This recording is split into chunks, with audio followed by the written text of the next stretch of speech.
지금부터 들려드릴 이야기는 듣고 나면 며칠 동안 잠을 설치게 될 수도 있습니다. 완벽한 남편, 사랑스러운 딸, 누구나 부러워하는 삶. 그 모든 것이 단 하나의 문자 메시지로 산산조각 났습니다. 그런데 진짜 소름 끼치는 건 그 문자가 불러온 진실이 단순한 불륜 따위가 아니었다는 겁니다. 이 여자가 마지막에 마주한 진실을 알게 되면 여러분은 자신이 알고 있는 가족이라는 단어의 의미를 다시 생각하게 될 겁니다. 이수아, 34살, 결혼 7년 차. 그녀의 인스타그램을 열면 누구라도 한숨이 나올 만큼 완벽한 일상이 펼쳐졌습니다. 주말마다 가족과 함께하는 브런치 사진, 남편이 깜짝 선물한 꽃다발 앞에서 환하게 웃는 셀카 5살 딸 하은이가 아빠 무릎 위에서 까르르 웃는 영상. 팔로워들은 이런 게 진짜 행복이지라는 댓글을 달았고 수아 역시 그 말에 진심으로 동의했습니다. 남편 차준영은 대형 건설사의 프로젝트 매니저였습니다. 업계에서도 능력을 인정받는 사람이었고 무엇보다 가정적이었습니다. 결혼 기념일은 물론이고 수아의 생일에는 한 달 전부터 레스토랑을 예약하는 남자. 딸 하은이를 어린이집에 데려다 주는 건 언제나 준영의 몫이었고 출근 전 수아에게 오늘도 예쁘다라고 말하는 걸 잊지 않았습니다. 주변 사람들은 입을 모아 말했습니다. 준영이 같은 남편 어디서 또 찾냐? 수아도 그렇게 믿었습니다. 의심 따위 할 이유가 없었으니까요. 그런데 변화는 아주 천천히 거의 느낄 수 없을 만큼 조용하게 찾아왔습니다. 처음 이상함을 감지한 건 약 석 달 전이었습니다. 준영의 야근이 부쩍 잦아졌습니다. 원래도 바쁜 사람이긴 했지만 일주일에 서너 번씩 자정이 넘어서야 들어오는 건 처음이었습니다. 수아가 요즘 너무 무리하는 거 아니야? 라고 걱정하면 준영은 지친 얼굴로 웃으며 이번 프로젝트만 끝나면 괜찮아질 거야 라고 대답했습니다. 수아는 그 말을 믿었습니다. 아니, 믿고 싶었습니다. 하지만 작은 것들이 쌓이기 시작했습니다. 늦게 들어오는 날이면 준영에게서 희미하게 낯선 향이 났습니다. 준영이 쓰는 향수가 아니었습니다. 누군가의 샴푸 향 같기도 하고 섬유유연제 같기도 한 그 알 수 없는 냄새. 수아는 자신이 예민한 거라고 피곤해서 그런 거라고 스스로를 다독였습니다. 그리고 또 하나. 준영이 휴대폰을 대하는 태도가 달라졌습니다. 예전에는 식탁 위에 아무렇게나 던져두던 폰을 이제는 항상 주머니에 넣고 다녔고 화장실에 갈 때도 꼭 들고 갔습니다. 잠잘 때는 화면을 바닥으로 뒤집어 놓았습니다. 그래도 수아는 참았습니다. 설마 우리 준영이가. 그 생각이 의심보다 항상 먼저 올라왔으니까요. 그날은 평범한 수요일이었습니다. 준영이 샤워하러 욕실에 들어간 사이 수아는 거실 소파에서 하은이에게 그림책을 읽어주고 있었습니다. 그때 소파 쿠션 사이에서 진동이 울렸습니다. 준영의 폰이었습니다. 무심코 화면을 본 수아의 손이 멈췄습니다. 잠금 화면 위로 알림 하나가 떠 있었습니다. 보고 싶어. 오늘 밤에 올 수 있어?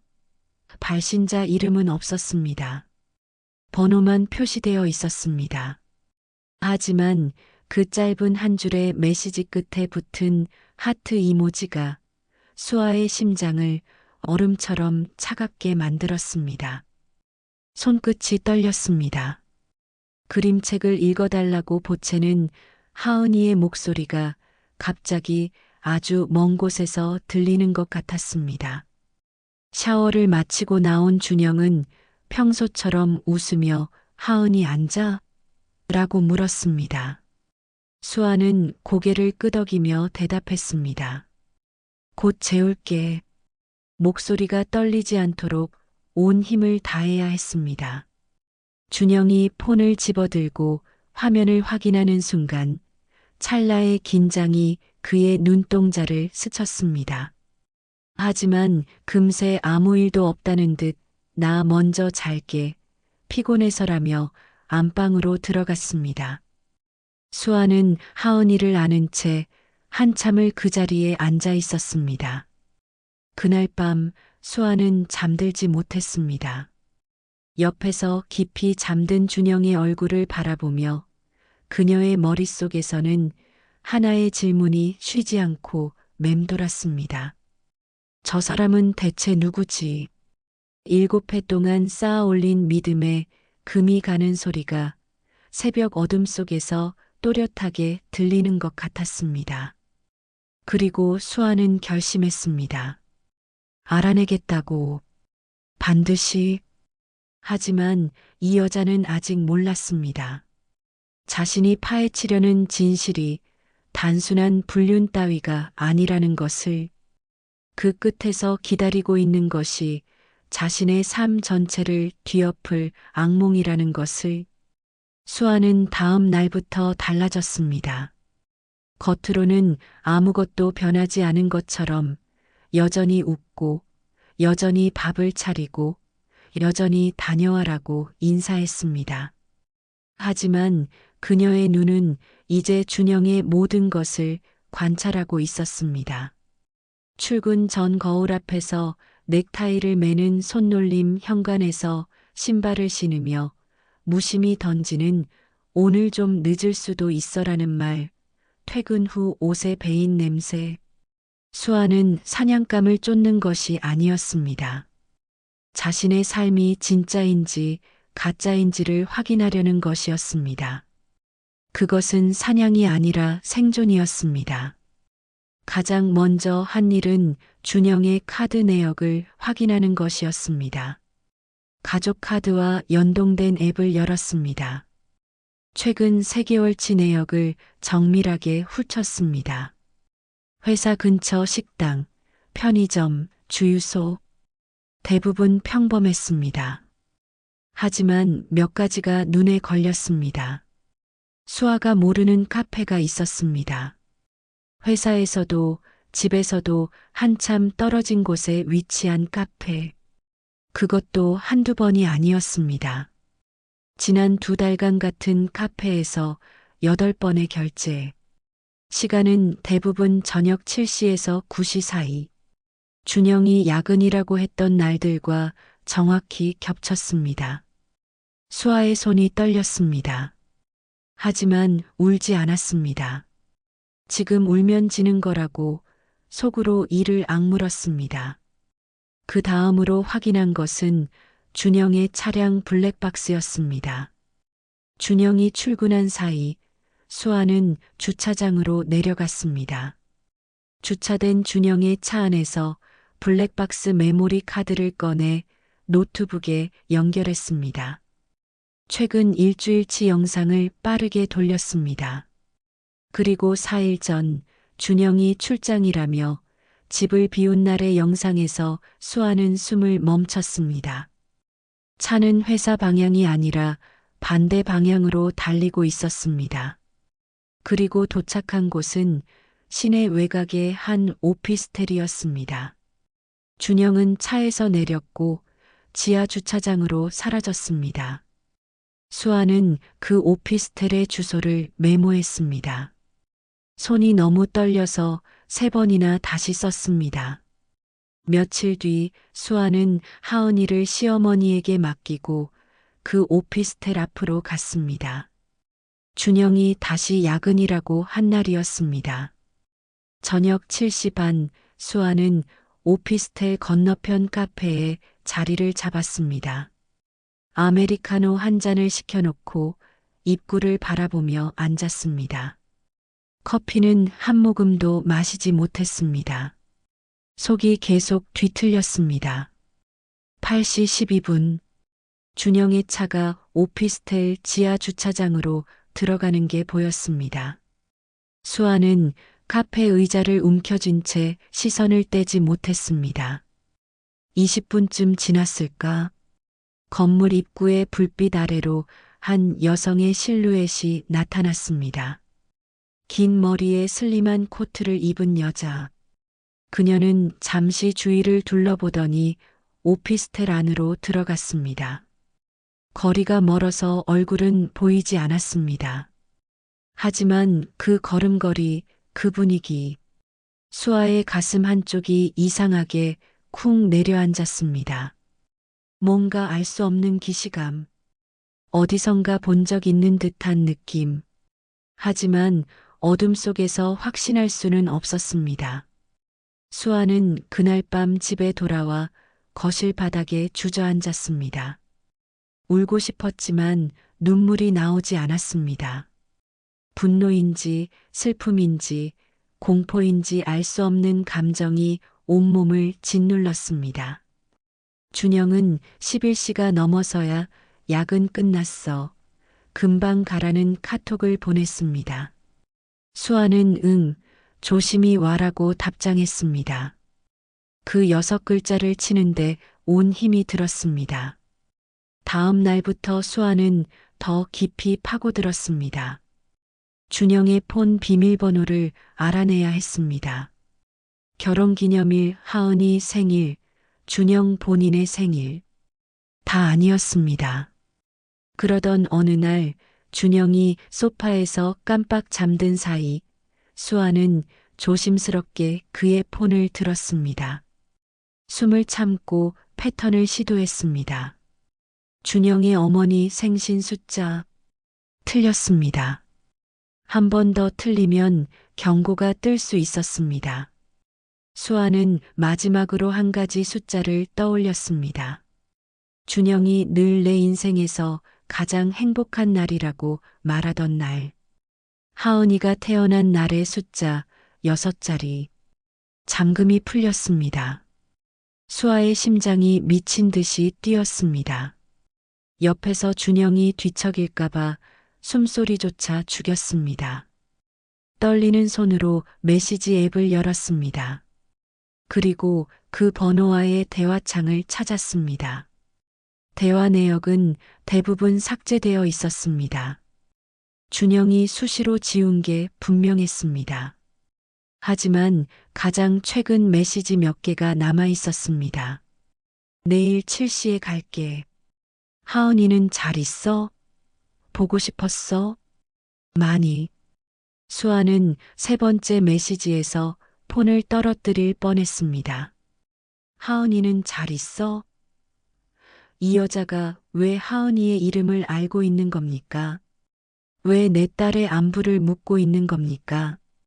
단순한 외도 상대가 아이의 이름까지 알고 있다는 것은 이 관계가 수아가 상상한 것보다 훨씬 깊고 훨씬 오래되었다는 뜻이었습니다. 수아는 이를 악물었습니다. 그리고 그 번호를 자신의 폰에 저장했습니다.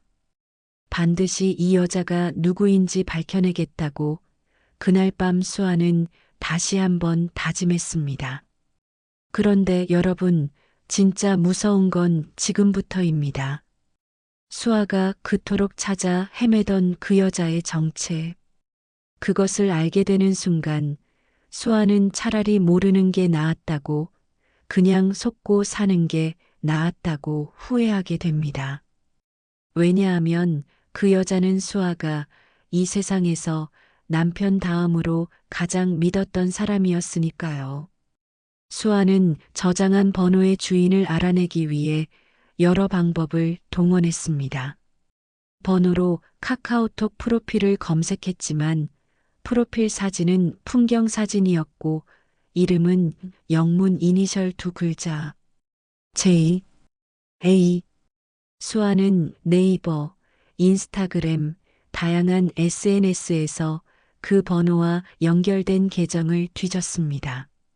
하지만 이 여자는 철저했습니다. 어디에도 얼굴이 노출되어 있지 않았습니다. 마치 의도적으로 자신의 흔적을 지우고 살아가는 사람 같았습니다. 수아는 방법을 바꿨습니다. 직접 보기로 한 겁니다. 다시 그 오피스텔로 갔습니다. 이번에는 건너편 카페가 아니라 오피스텔 로비가 보이는 편의점 앞 벤치에 앉았습니다. 모자를 깊이 눌러 쓰고 마스크를 했습니다. 밤 8시 어김없이 준영의 차가 지하 주차장으로 들어갔습니다. 수아는 숨을 고르며 기다렸습니다. 15분 뒤 한 여성이 택시에서 내렸습니다. 이번에는 가까이에서 볼 수 있었습니다. 가로등 불빛 아래 택시 문을 열고 나오는 그 여자의 옆모습이 선명하게 드러났습니다. 수아의 세상이 멈췄습니다. 그 얼굴을 모를 리가 없었습니다. 어릴 때부터 같은 방에서 자고 같은 밥을 먹고 학교도 함께 다녔던 얼굴. 수아가 시집갈 때 부케를 받으며 울었던 얼굴. 3년 전 언니, 나 영국으로 유학 가게 됐어라고 말하며 공항에서 안아주었던 얼굴. 자신의 여동생, 이지아. 수아의 다리에서 힘이 빠졌습니다. 벤치에서 미끄러지듯 주저앉았습니다. 숨을 쉴 수가 없었습니다. 머릿속이 하얘졌다가 까매졌다가 눈앞의 장면이 현실이 아닌 것처럼 일그러졌습니다. 지아는 오피스텔 안으로 들어갔고 수아는 찬바람이 부는 거리 위에 혼자 남겨졌습니다. 동생이었습니다. 남편의 외도 상대가 자기 친동생이었습니다. 수아의 머릿속에서 지난 몇 년간의 기억들이 미친 듯이 소용돌이쳤습니다. 3년 전 지아가 갑자기 유학을 떠난 이유. 그때 수아는 단순히 동생의 꿈을 응원했습니다. 우리 지아 대단하다. 언니가 응원할게.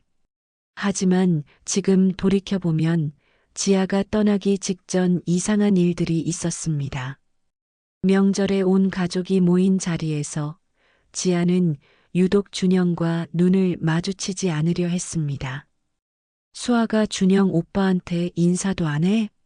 라고 웃으며 말하면 지아는 어색하게 웃으며 고개만 끄덕였습니다. 그리고 유학을 떠나는 날 공항에서 준영에게 작별 인사를 하던 지아의 눈이 붉었던 기억. 수아는 그때 단순히 가족과 헤어지는 게 슬픈가 보다라고 생각했습니다. 전부 다 눈앞에 펼쳐진 진실의 복선이었던 겁니다. 수아는 그날 집에 어떻게 돌아갔는지 기억나지 않았습니다. 정신을 차려보니 거실불도 켜지 않은 어둠 속에서 벽에 등을 기댄 채 앉아 있었습니다. 그리고 미치도록 알고 싶은 것이 하나 더 생겼습니다. 대체 언제부터였을까? 이 두 사람은 대체 언제부터 자기를 속이고 있었던 걸까? 수아는 다시 준영의 폰을 열었습니다. 이번에는 삭제된 메시지를 복구하기 위해 클라우드 백업을 뒤졌습니다. 준영은 메시지를 지웠지만 자동 백업은 지우지 않았습니다. 바보 같은 실수. 아니, 자기 아내가 여기까지 파고들 줄은 상상도 못했겠지요. 복구된 대화는 3년치였습니다. 3년. 지아가 유학을 간 시점과 정확히 일치했습니다. 하지만 대화의 맥락을 읽어보면 이 관계는 유학 이전부터 시작된 것이 분명했습니다. 지아는 영국에서도 한국에 돌아와서도 단 한 번도 이 관계를 끊지 않았던 겁니다. 아니, 유학 자체가 이 관계가 들통날 뻔하자 잠시 몸을 피한 것일 수도 있었습니다. 수아는 대화를 읽으며 여러 번 구역질을 했습니다. 그런데 대화 중 수아의 눈을 사로잡은 메시지가 있었습니다. 약 1년 전 지아가 준영에게 보낸 메시지였습니다. 오빠, 하은이 사진 좀 보내줘. 보고 싶어 미치겠어. 내가 안아주지도 못하는데. 하은이한테 나는 그냥 이모잖아. 그리고 준영의 답장. 조금만 참아. 다 때가 있어. 수아는 이 대화를 읽고 또 읽었습니다. 뭔가 이상했습니다. 내가 안아주지도 못하는데 이모가 조카를 안아주지 못한다는 게 무슨 의미일까? 명절에 만나면 안아줄 수 있는 거 아닌가? 하은이한테 나는 그냥 이모잖아. 이 문장, 이 문장에 담긴 원망과 슬픔의 무게가 단순한 이모와 조카의 관계에서 나올 수 있는 감정이 아니었습니다. 그 순간 수아의 머릿속에서 상상하고 싶지 않은 하나의 가능성이 번개처럼 스쳤습니다. 심장이 멎는 것 같았습니다. 설마, 아니야. 그건 아니야. 그럴 리가 없어. 수아는 고개를 세차게 흔들었습니다. 하지만 한번 떠오른 의심은 독처럼 번져나갔습니다. 그리고 그 의심을 확인할 수 있는 방법은 단 하나뿐이었습니다. 수아는 다음 날 하은이를 데리고 소아과에 갔습니다. 정기 건강검진을 핑계로 혈액 채취를 했습니다. 하은이가 엄마 아파하며 울 때 수아도 함께 울었습니다. 하지만 그 눈물의 이유를 5살짜리 아이가 알 리 없었습니다. 그리고 며칠 뒤 수아는 자신의 머리카락과 하은이의 혈액 샘플을 들고 친자 간별검사기관을 찾았습니다. 접수 창구에서 서류를 작성하는 동안 수아의 손은 끊임없이 떨렸습니다. 제발 내 생각이 틀리기를, 제발 하은이가 내 아이이기를 기도하듯 되뇌었습니다. 결과가 나오기까지 약 열흘. 그 열흘은 수아의 인생에서 가장 길고 잔인한 시간이었습니다. 매일 밤 하은이가 잠든 얼굴을 들여다봤습니다. 이 아이의 눈은 누구를 닮은 걸까? 코는, 입은, 웃을 때 생기는 보조개는 수아를 닮았다고 생각했던 그 이목구비를 이제는 다른 사람의 얼굴과 겹쳐보게 되었습니다. 지아, 동생 지아의 눈매와 하은이의 눈매가 겹치는 순간 수아는 욕실로 달려가 구토했습니다. 열흘 뒤 검사기관에서 문자가 왔습니다. 결과가 나왔으니 방문해 주세요. 수아는 오전에 그곳을 찾았습니다. 직원이 봉투를 건네며 짧은 설명을 덧붙였습니다. 수아는 봉투를 받아들고 기관 앞 벤치에 앉았습니다. 한참을 그대로 앉아 있었습니다. 봉투를 열 수가 없었습니다. 이 안에 적힌 결과가 자신의 세계를 완전히 끝내버릴 수도 있다는 걸 알고 있었으니까요. 깊게 숨을 들이쉬고 봉투를 열었습니다. 검사 대상 간 생물학적 모자, 관계가 성립하지 않음. 하은이는 수아의 친딸이 아니었습니다. 수아의 시야가 흐려졌습니다. 종이를 쥔 손에 힘이 풀려 봉투가 바닥에 떨어졌습니다. 바람이 서류를 넘겼습니다. 세상의 모든 소리가 사라진 것 같았습니다. 5년 동안 자신의 뱃속에서 나온 아이라고, 자신의 피를 나눈 딸이라고 믿어왔습니다. 새벽에 열이 나면 밤새 안아주고 첫 걸음마를 떼는 순간 눈물을 흘리고 엄마 사랑해라는 말에 세상을 다 가진 것 같았던 그 모든 순간들이 거짓 위에 세워진 것이었습니다. 하은이가 수아의 아이가 아니라면 대체 누구의 아이란 말입니까? 답은 이미 나와 있었습니다. 지아, 동생 이지아. 하은이는 준영과 지아 사이에서 태어난 아이였습니다. 수아는 그제야 모든 퍼즐이 맞춰지는 것을 느꼈습니다. 하은이가 태어나기 전 수아는 난임으로 오래 고통받았습니다. 그러다 기적처럼 임신 소식을 접했고 준영은 환호했습니다. 하지만 임신 초기에 한 번 크게 출혈이 있었고 준영이 급히 병원을 알아봐 전원을 시켰습니다. 그때 수아는 극심한 통증과 출혈로 의식이 몽롱한 상태였습니다. 그 뒤로 안정을 되찾았고 건강하게 출산했다고 믿었습니다. 하지만 지금 돌이켜보면 그 과정에서 무언가가 바뀐 것입니다. 수아의 아이는 그때 유산된 것이고 준영과 지아는 그 사실을 숨긴 채 지아가 임신한 아이를 수아의 아이로 둔갑시킨 겁니다. 준영이 급하게 전원시킨 병원. 그 병원에서 무슨 일이 일어났는지 수아는 모릅니다. 하지만 결과는 명확했습니다. 하은이는 수아의 피가 아닌 지아의 피를 가진 아이였습니다. 그리고 준영은 그 사실을 처음부터 알고 있었습니다. 이것이 지아의 메시지가 가진 진짜 의미였습니다. 하은이한테 나는 그냥 이모잖아. 그건 이모로서의 말이 아니었습니다. 친엄마로서의 절규였던 겁니다. 자기가 낳은 아이를 이모라는 이름으로만 만날 수 있는 여자의 처절한 고백이었습니다. 수아는 벤치 위에서 소리 없이 무너졌습니다. 울음조차 나오지 않았습니다. 너무 큰 고통은 눈물이 아니라 침묵으로 옵니다. 그녀의 머릿속에서 7년간의 결혼 생활이 슬로우 모션처럼 재생되었습니다.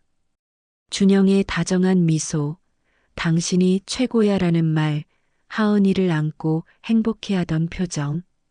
그 모든 것이 전부 거짓이었습니다. 연기였습니다. 수아라는 여자를 속이기 위해 7년 동안 완벽하게 연출된 각본이었습니다. 남편은 동생과 사랑하고 있었고 자신의 딸은 자신의 딸이 아니었습니다. 이수아라는 사람의 삶에서 진짜인 것은 아무것도 없었습니다. 하지만 수아는 이 자리에서 쓰러지지 않았습니다. 아니, 쓰러질 수가 없었습니다. 피가 섞이지 않았어도 하은이는 수아가 5년을 키운 아이였습니다. 새벽에 젖을 물리고 기저귀를 갈고 첫말을 가르친 사람은 수아였습니다. 하은이가 엄마라고 부르는 사람은 이 세상에 수아 하나뿐이었습니다. 그 사실은 어떤 DNA 검사도 바꿀 수 없었습니다. 수아는 바닥에 떨어진 서류를 주워 가방에 넣었습니다. 그리고 자리에서 일어났습니다. 눈이 달라져 있었습니다. 슬픔도 충격도 아닌 차갑고 단단한 빛이 그녀의 눈 안에서 타오르고 있었습니다. 이제 울 시간은 끝났습니다. 이 사람들에게 반드시 대가를 치르게 해야 합니다. 수아는 2주 동안 침묵했습니다. 준영에게도 지아에게도 누구에게도 자신이 알고 있다는 기색을 내비치지 않았습니다. 그 2주 동안 수아가 한 일은 조용히 그리고 치밀하게 자신의 앞날을 준비하는 것이었습니다.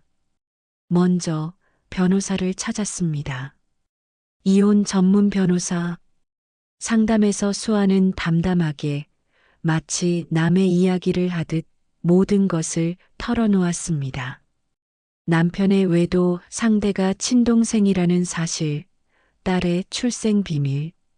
변호사는 20년 경력 동안 이런 사건은 처음이라며 할 말을 잃었습니다. 하지만 이내 정신을 추스르고 말했습니다. 증거를 확보하세요.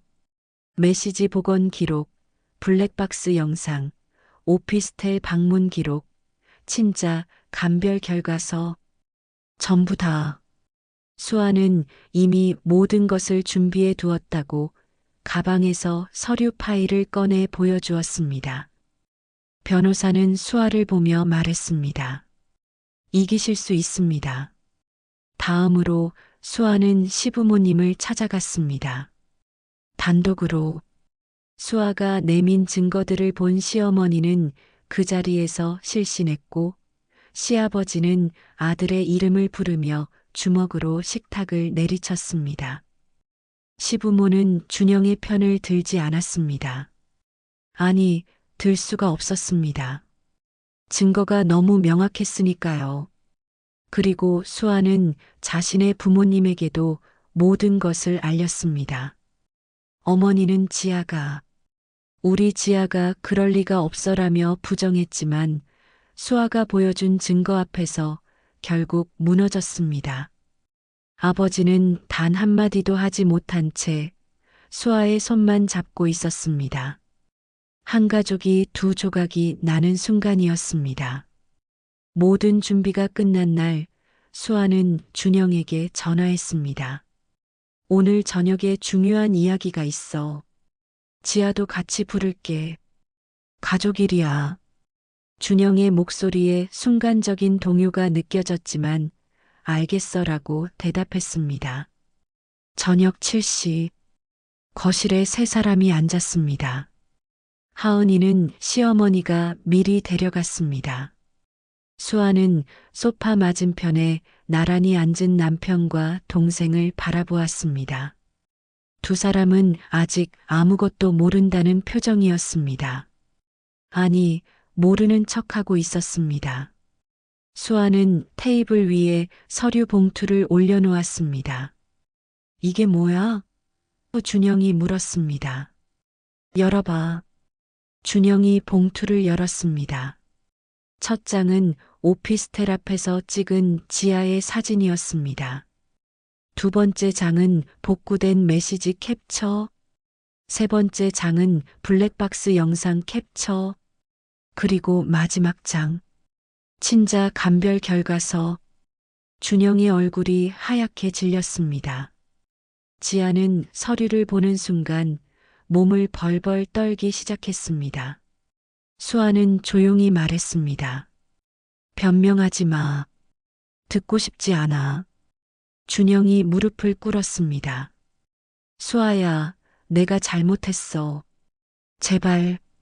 지아는 고개를 숙인 채 언니 미안해. 미안해. 를 반복했습니다. 수아는 그 모습을 무표정하게 바라보았습니다. 예전 같았으면 울었을 겁니다. 소리를 지르고 물건을 던졌을 수도 있습니다. 하지만 지금의 수아는 달랐습니다. 몇 주 동안의 지옥 같은 시간이 그녀에게서 눈물을 모두 빼앗아간 뒤였습니다. 남은 것은 차가운 결의뿐이었습니다. 이혼 서류는 변호사가 보낼 거야. 위자료, 재산 분할, 양육권, 전부 법대로 갈 거야. 그리고 수아는 지아를 바라보며 말했습니다. 너한테는 할 말도 없어. 다만 하나만 알아둬. 하은이 엄마는 나야. 5년 동안 밤을 새우며 키운 사람은 나야. 내가 낳았다고 해서 내 아이가 되는 건 아니야.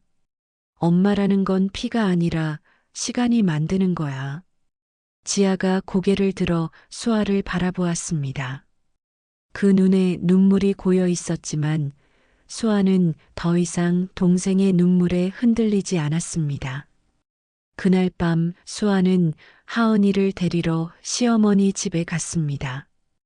하은이는 수아를 보자마자 달려와 안겼습니다. 엄마, 보고 싶었어. 수아는 하은이를 꼭 안았습니다.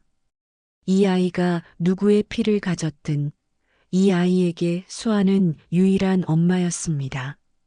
그것만은 누구도 빼앗을 수 없었습니다. 수아는 하은이의 손을 잡고 집을 나섰습니다. 뒤돌아보지 않았습니다. 7년이라는 시간이 담긴 그 집을, 모든 거짓이 배어 있는 그 공간을 등지고 수아는 걸었습니다. 겨울밤 공기가 차가웠지만 하은이의 작은 손은 따뜻했습니다.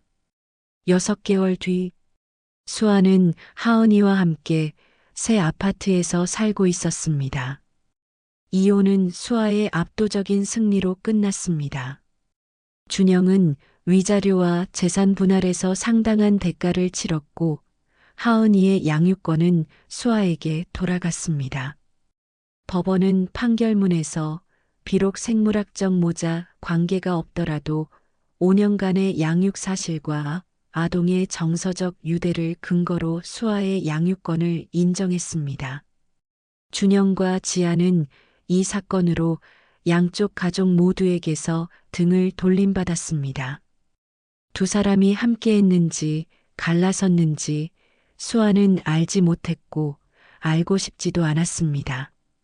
수아는 가끔 하은이가 잠든 밤에 베란다에 나가 멍하니 하늘을 올려다봤습니다.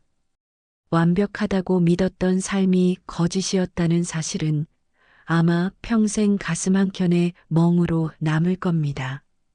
하지만 수아는 이제 알고 있었습니다. 진짜 삶은 완벽한 것이 아니라 부서진 조각들 속에서도 지킬 것을 지켜내는 것이라는 걸.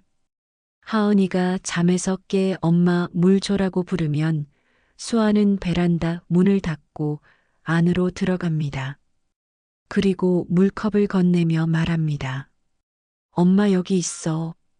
그 한마디가 산산조각 났던 수아의 세상을 다시 붙이는 접착제였습니다. 이 이야기는 여기서 끝입니다. 하지만 한 가지만 묻겠습니다. 여러분이 수아였다면 어떤 선택을 하셨겠습니까? 모든 것을 알고도 참고 살았을까요? 아니면 수아처럼 걸어 나왔을까요? 그 답은 아마 이 이야기가 끝난 뒤에도 한동안 여러분의 머릿속을 떠나지 않을 겁니다.